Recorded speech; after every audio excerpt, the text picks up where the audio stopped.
السلام عليكم واهلا بيكم في فيديو جديد. قناة ستارت اب بنقدم محتوى عن ريادة الاعمال والبزنس والاستثمار وافكار كتير ممكن تفيدك لو انت بتبدأ بزنس جديد او حتى لو اوريدي بدأت.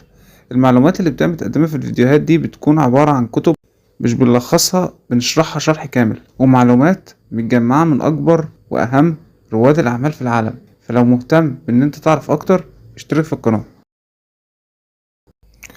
من يوم ما عرفت ان في حاجة اسمها شغف وانا بدور عليه ولقيته، بعدها فقدته، بعدها حاولت الاقيه تاني. ايه هو الشغف؟ وهل احنا محتاجين نلاقيه اصلا ولا عادي مش مهم؟ وازاي ممكن نلاقيه؟ يلا بينا نبدأ. اول حاجة، يعني ايه الشغف؟ شغف معناه ان في حاجة انت بتحب تعملها في كل الاوقات حتى لو مش مفروض عليك تعملها. طب ما حلو، تتخيل معايا كده تكون شغال شغلانة شغوف بيها، تروح كل يوم الشغل وانت مبسوط وتشتغل بحماس وتتفوق. بس خلي التخيل ده دلوقتي، هنرجع له تاني. طب هو احنا محتاجين نلاقيه اصلا؟ وفي حقيقة الامر كتير من الناس بحسب احصائيات كتير مش عارفين ايه شغفهم، وحتى اللي عارفينه فكتير منهم مش اخدينه كحاجة رئيسية وبيعملوه كنوع من انواع الهواية في وقت الفراغ مش اكتر. السؤال الاهم، ازاي ممكن نلاقيه؟ حاجة زي الشغف محتاجة منك ان انت تجرب كل حاجة واي حاجة، اكيد هتلاقي حاجة فيهم تحبها. بس السؤال الاهم من كل اللي فات ده، ليه الشغف مهم اصلا؟ اكيد هنقول عشان نبقى مبسوطين. ممكن تكون فاكر ان الشغوف بحاجة بيكون مبسوط طول الوقت. الشغف انا بشوف ان هو مربوط بالاوتبوت مش بالانبوت. يعني مثلا شغوف بالكتابة، بس هل انا مبسوط طول الوقت؟ لا. الكتابة انا بحب اقسمها لثلاث مراحل: قبل الكتابة، الكتابة، وتعديل الكتابة.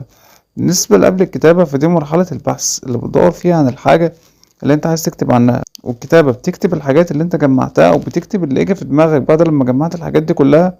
وقعدت الكتابة بتفضل تعدل وتظبط في الحاجة اللي انت كتبتها. فبالشرط ان انت كل المراحل دي تبقى مبسوط وانت بتعملها خالص. انت ممكن تكون بتكره مرحلة تعديل الكتابة او البحث، بس بتحب مرحلة الكتابة نفسها. وزي ما المخرج الكبير محمد دياب قال لما كان بيعمل لقاء على قناة اي بي توك مع ناس بخش، كان قال ان هو بيجيله توتر في وقت التصوير، وفي كذا مرحلة في صناعة الفيلم هو ما بيكونش مبسوط وهو شغال عليها. وده من وجهة نظر اللي ممكن تكون غلط، ليه علاقة بالاوتبوت. يعني ايه؟ يعني دلوقتي مثلا محمد دياب بيخرج فيلم، هو مش بيكون مبسوط بالظبط وهو بيعمل كل حاجة بيعملها وهو شغال على الفيلم، بس الفكرة ان هو بيكون شايف الاوتبوت النهائي، الصورة النهائية اللي هو عايز يوصلها، ودي بالنسبة له بتبقى الدافع اللي بتخليه يكمل في كل المراحل دي. ومثلا لو انت بتذاكر، فانت بتذاكر ليه؟ عشان عايز تجيب درجة عالية في الامتحان، هو ده الاوتبوت.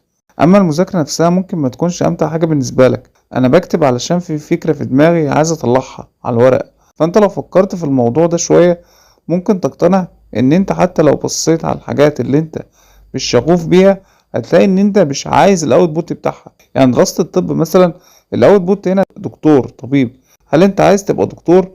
ممكن لا. فعشان كده مفيش شغف. طب خلينا نتكلم بصورة أكبر على موضوع الأوتبوت. الأوتبوت ده دلوقتي أي حاجة أنت بتعملها في نهاية الطريق خالص هتوصلك لحاجة، هو ده الهدف الكبير. المونتاج هيخليك مونتير، الكتابة هتخليك كاتب، دراسة الهندسة هتخليك مهندس. طب هل أنت عايز تبقى مهندس؟ عايز توصل للنقطة دي ولا لأ؟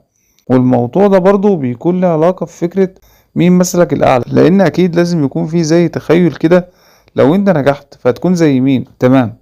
طب ده الهدف الكبير. ساعات الهدف الكبير ده على فكرة بيكون مشكلة. يعني مثلا واحد كان عايز يكون مهندس، تعب وذاكر واشتغل على نفسه في الثانوية العامة ودخل الكلية، بس بعدها خلاص طنش، او حتى طول الموضوع معاه شوية وخلص الكلية، بس بعدها ما حاولش يطور من نفسه. ما خلاص انا بقيت مهندس، فهو مبسوط ان هو مهندس، بس الفكرة ان هو مش عاجبه اصلا المجال بتاعه، مش عاجبه الهندسة نفسها، فمش بيحاول ان هو يطور من نفسه. هو بالنسبة له ان هو وصل خلاص للمركز بتاع ان هو مهندس، ده خلاص بالنسبة له نقطة النهاية والاوتبوت اللي هو كان عايزه، فعشان كده ما بيحاولش يطور من نفسه اكتر. هو الهدف الكبير ممكن يوديك في داهية، بس مهم علشان تحدد الوجهة بتاعتك. وفي نقطة حلوة هنا، ان في كتاب اسمه So Good They Can't Ignore You، يعني انت محترف لدرجة ان مفيش حد يقدر يتجاهلك. وهنا الكاتب كان بيتكلم عن الشغف والحرفة، وهي ان عشان تكون شغوف بحاجة لازم تكون محترف فيها الاول، وده اللي بيحصل لك مع الوقت. وهو ان كل ما انت تكتب كتابتك بتكون احسن، وكل ما الناس بتقدرك وساعتها الموضوع مش بيكون شغف، هو بيكون بقى حاجة أقرب لهوية ليك كده، انت خلاص بقيت المبرمج او المهندس او الكاتب. فالشغف هو ان انت عايز توصل لحاجة، فحتى لو انت مش عاجبك اللي انت بتعمله عشان توصل للحاجة دي، مع الوقت هتكون اسهل بالنسبة لك وهتوصل للدرجة اللي هتحترفها، لدرجة انك مش هتحتاج تفكر اصلا وانت بتعملها. وبس كده، دي كانت كل حاجة عن الفيديو. لو عجبكم الفيديو ما تنسوش تعملوا لايك على الفيديو عشان يوصل لأكبر عدد من الناس، وشاركوا الفيديو مع اي حد مهتم، واشتركوا في القناة لو عايزين تشوفوا محتوى زي ده اكتر. سلام.